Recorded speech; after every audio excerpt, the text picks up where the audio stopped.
This game recap is brought to you by Manscaped's Foot Duster Foot Deodorant. Say goodbye to stinky foot funk with this essential deodorant spray. Head over to manscaped.com and use the promo code SACCITY for 20% off and free worldwide shipping.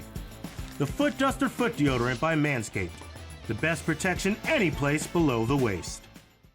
The Miami Dolphins took down the Tampa Bay Buccaneers 26-24. Aaron, takeaways from this game against two Sunshine State teams? It was the amount of throwing that Miami did. It was strange, and I didn't get to watch a whole lot of this game.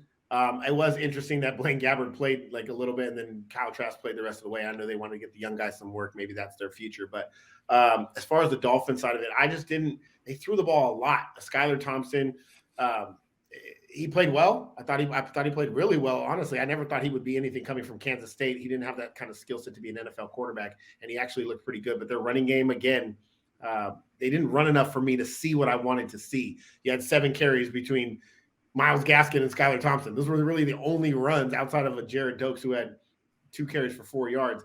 They both ran well, averaged, 6-8 yards a carry, but it just wasn't enough, which is all I really cared to see was their running game. With all those running backs, none of them ran the football. Michelle and Salvin Ahmed both got 2 carries for 0 and -2 yards. The offensive line wasn't able to show anything.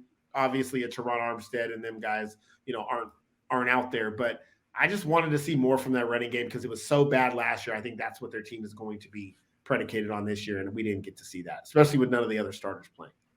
AJ, did we see anything, or did you see anything from the Bucs run game? Obviously, the Keyshawn Vaughn and Rachaad White.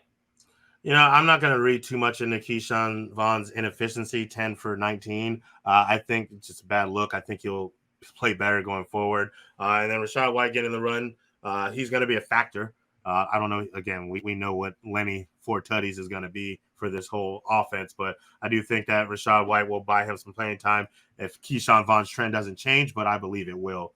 My biggest thing was I thought they should have drafted Kyle Trask when they did. And I like what you saw. Yeah, the turnovers weren't great, but he stuck in there and kept throwing. They threw the ball 33 times on his behalf, so a lot of throwing in this game on both sides. I think they keep giving him some work as well because I do think he develops well when he's given the shot. It's been shown through his entire career. Let's see if it continues on the NFL level.